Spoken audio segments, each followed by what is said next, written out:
মানে এই নিউজ শুইনা আমি নিজেও টাস্কি খাই রইছি, মানে বিশেষ করে প্রতিবেদনটা দেখে তাহলে মানে পৃথিবীর কি মূর্খা বানাইলো আর বিষয়টা কেমনে হইলো ভাই। কৌশল বড়ই চাঞ্চল্যকর এক প্রতিবেদন ছেপেছে আপনার পশ্চিমা গণমাধ্যম। চাঞ্চল্যকর অ্যাক্টিভিটিস শুরু হয়ে গেছে। আরে এই দিনটার অপেক্ষায় তো আমরা ছিলাম এতটা বছর ধরে, কারণ এই বাংলাদেশই তো আমরা দেখতে চাইছি। এই প্রথম মাননীয় প্রধান উপদেষ্টা প্রফেসর ইউনূস সরকার প্রধানের দায়িত্ব নেওয়ার পর একটা যুগান্তকারী সফরে যাচ্ছেন। এই সফর বাংলাদেশের রাজনীতির অনেক হিসাব নিকাশ, বাংলাদেশের রাজনৈতিক দলগুলো অনেকের কেবলা পরিবর্তন করে দিবে। যে ডক্টর ইউনূসকে বুঝতে হলে আপনাকে ফরেন পলিসি দিয়ে বুঝতে হবে।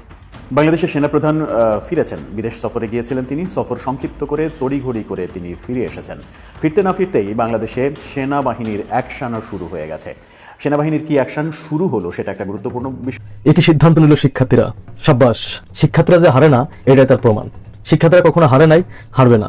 এবার লড়াই হবে বাংলাদেশের জনগণের জন্য, তাদের জন্য না। এবার লড়াই হবে বাংলাদেশের জনগণের জন্য। আমি ভিডিও ফুটেজ দেখাবো আপনাদের। ছাত্রদল একটা ভালো কাজ করছে দর্শক, সেটা হলো যে নর্থ সাউথের সামনে যে মারামারি ঘটনা ঘটলো ছাত্র দলের কর্মীদের সঙ্গে ওই সার্জিস আলমের সমর্থকদের, সেই ব্যাপারে তারা একটা তদন্ত কমিটি করছে। দেশে নাকি নারীরা খুব নির্যাতিত হচ্ছে, নারীদের উপরে নাকি নির্যাতন এখন অন্যান্য যে কোনো সময়ের তুলনায় বেশি করা হচ্ছে। মির্জা ফখরুল ইসলাম আলমগীর সাহেব আজকে এই বক্তব্যটি পাঠিয়েছেন গণমাধ্যমের কাছে। বাংলাদেশের বর্তমান উত্তেজনাকর চলমান পরিস্থিতির রহস্য ফাঁস করলেন পিনাকি ভট্টাচার্য। এটা অনেক বড় ঘটনা। হিজবুত তাহরির এবং দিল্লির বিরুদ্ধে ঢাকার চূড়ান্ত খেলা। আওয়ামী কোঠায় এখন বিএনপি নেতা নানান কারণে বিএনপিকে বিতর্কিত করছেন।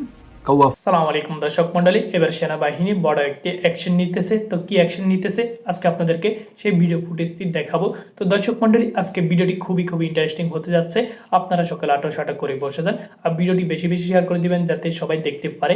আমি আপনাদেরকে ভিডিও শুরুতে কিছু ভিডিও অংশ দেখালাম, অলরেডি আপনারা বুঝে গেছেন। আজকে সেই ভিডিও ফুটেজগুলো আপনাদেরকে দেখাবো। তো আপনারা না টেনে ধৈর্য সহকারে সেই ভিডিও ফুটেজগুলো দেখতে হবে, তাহলে আপনারা বুঝতে পারবেন। আর বাংলাদেশের জন্য অনেক বড় সুখবর রয়েছে, সেই সুখবরটি এই ভিডিওতে বিস্তারিত দেওয়া থাকবে। তো দর্শক মন্ডলী, আমি আর কথা বাড়াতে চাই না, আমরা না টেনে ধৈর্য সহকারে একেবারে ভিডিও ফুটেজগুলো দেখতে থাকি। দর্শক, গত 53 বছরে আমার দল আপনার দল প্রত্যেকটা দল যারা বাংলাদেশকে শাসন করেছে, আমাদের যারা শাসক সেবকের বদলে চেয়ারে বসার পর শাসক হয়ে যায়, সেই শাসকরা এই দেশে দুইটা শ্রেণী তৈরি করেছে।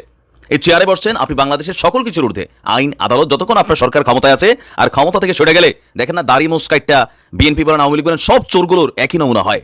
তবে এই দেশটাকে কেউ বদলায় নাই। জনগণের টাকায় দীর্ঘদিন যাবৎ এই দেশের যে স্বাস্থ্য বিভাগকে প্রত্যেকটা জায়গায় এত পরিমাণ লুটপাট, দুর্নীতি, বাটপাড়ি, চিটারি করছে এরা, আর এদের ছত্রছায়ায় প্রশাসন থেকে শুরু করে সবাই কোটি কোটি টাকা কামাইছে।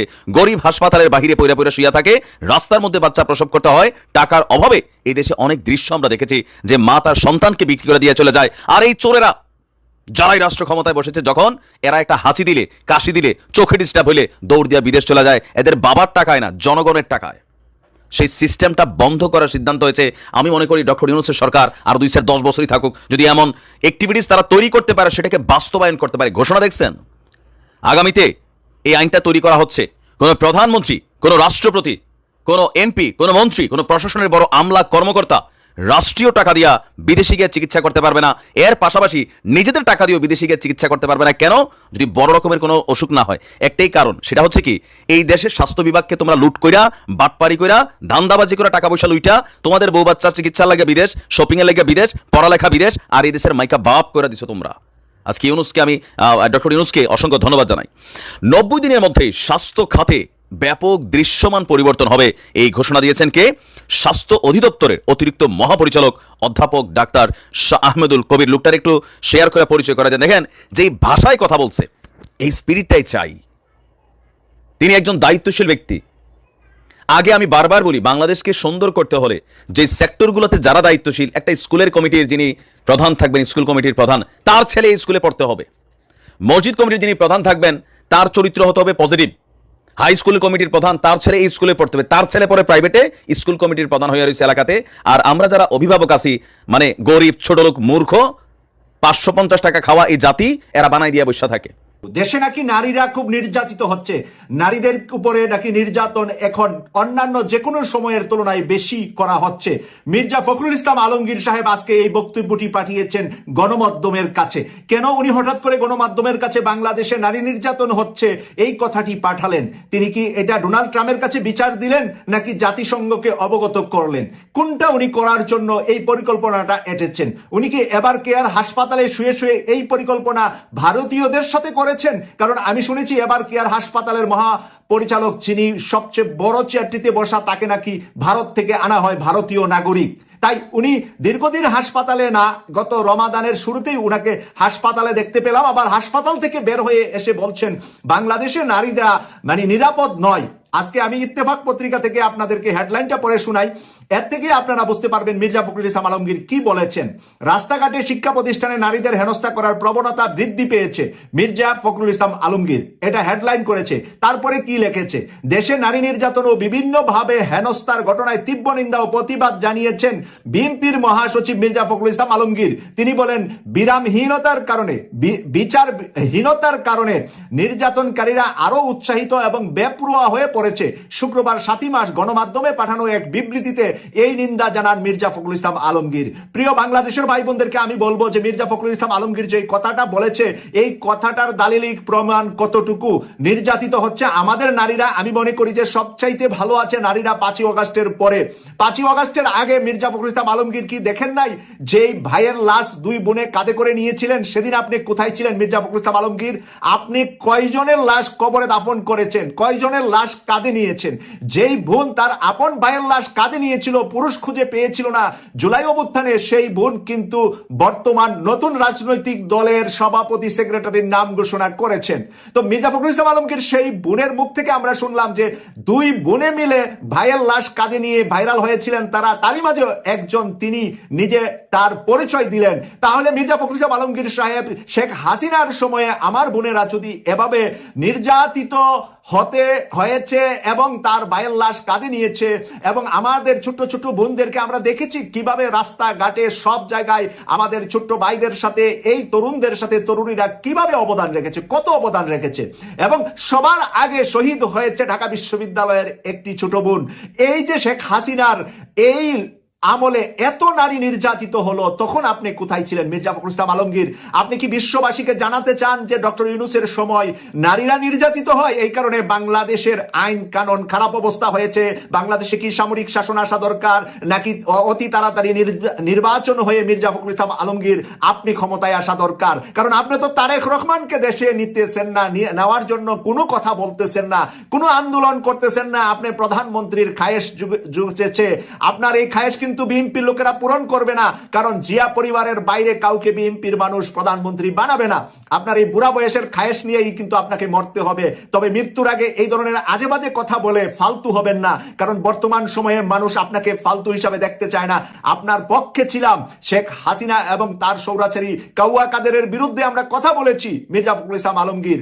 আর আজকে আপনি বাংলাদেশটা যখন একটু স্মুথলি ভালো চলছে, তখন আপনি বলছেন যে নারীরা সবচাইতে নির্যাতিত এখন বাংলাদেশে, তারা নিরাপদ নয় বাহিরে, তারা নিরাপদ নয় শিক্ষা প্রতিষ্ঠানে, তারা নিরাপদ নয়। এই প্রথম মাননীয় প্রধান উপদেষ্টা প্রফেসর ইউনূস সরকার প্রধানের দায়িত্ব নেওয়ার পর একটা যুগান্তকারী সফরে যাচ্ছেন। এই সফর বাংলাদেশের রাজনীতির অনেক হিসাব নিকাশ, বাংলাদেশের রাজনৈতিক দলগুলোর অনেকের কেবলা পরিবর্তন করিয়ে দিবে, রাজনীতির মোড় ঘুরিয়ে দিবে। দর্শক, একটা কথা আমি বলিনি যে ডক্টর ইউনূসকে বুঝতে হলে আপনাকে ফরেন পলিসি দিয়ে বুঝতে হবে। Doctor Yunus is mostly driven by international community. তিনি জানেন যে জনগণ তার সাথে আছে, এবং ইন্টারন্যাশনাল কমিউনিটিকে ম্যানেজ করে চলা বা তাদের সমর্থন নিয়ে চলা, এটা ডক্টর ইউনূসের একটা বিশেষ কৌশল। বিশ্ব সম্প্রদায় ডক্টর ইউনূসের পাশে আছে, এটা তার একটা বড় শক্তি, এবং ডক্টর ইউনূসের ইমেজ বা তার পরিচিতি, সেক্ষেত্রে এটাই স্বাভাবিক। দর্শক, প্রথম দ্বিপাক্ষিক সফরে চীন যাচ্ছেন প্রধান উপদেষ্টা। মাননীয় প্রধান উপদেষ্টা কিছু মাল্টিল্যাটারাল গ্রাউন্ডে কথা বলতে বিদেশ সফর গিয়েছেন বেশ কয়েকবার, জাতিসংঘের জেনারেল অ্যাসেম্বলিতে গিয়েছেন, আরো বিভিন্ন সফরে গিয়েছেন, কিন্তু সেটা কোনো বাইল্যাটারাল সফর ছিল না। এই প্রথম কোন দ্বিপাক্ষিক সফরে চীন যাচ্ছেন, এটা অত্যন্ত তাৎপর্যপূর্ণ। এটা শুধু ইন্টারন্যাশনাল গ্রাউন্ডে, ডোমেস্টিক গ্রাউন্ডেও এটা তাৎপর্যপূর্ণ। চীন যাওয়া মানে কি? তা প্রথমে চীন, প্রথম সফরটাই শুরু, দ্বিপাক্ষিক সফরটা শুরু হবে চীন থেকে। এর মানে ভারতকে একটা বার্তা দেয়া। ভারতের কান্নাকাটি শুরু হয়ে যাবে। ভারতকে কিভাবে সোজা করতে হয় ডক্টর ইউনূসের কাছ থেকে শিখুন। তেল দিয়ে বাংলাদেশের সব রাজনৈতিক দলগুলো ভারতকে ভয় পায়, বিএনপিও ভয় পায়, জামাত ইসলামীও ভয় পায়, তাদের বিরুদ্ধে কিছু বলে না যে কি না কি হয়ে যায়। কিন্তু ডক্টর ইউনূসকে দেখুন, ভারতকে দৌড়ের উপর মাইলের উপর রাখার সিদ্ধান্ত নিয়েছে। এই চীন সফর ভারতের, দেখেন ভারতের কান্নাকাটি শুরু হয়ে গিয়েছে। নরেন্দ্র মোদী, অজিত দেওয়াল, জয়শঙ্কর, এদের কি অবস্থা খোঁজ নেন যে ডক্টর ইউনূস চীন যাচ্ছে। চীন কি করে?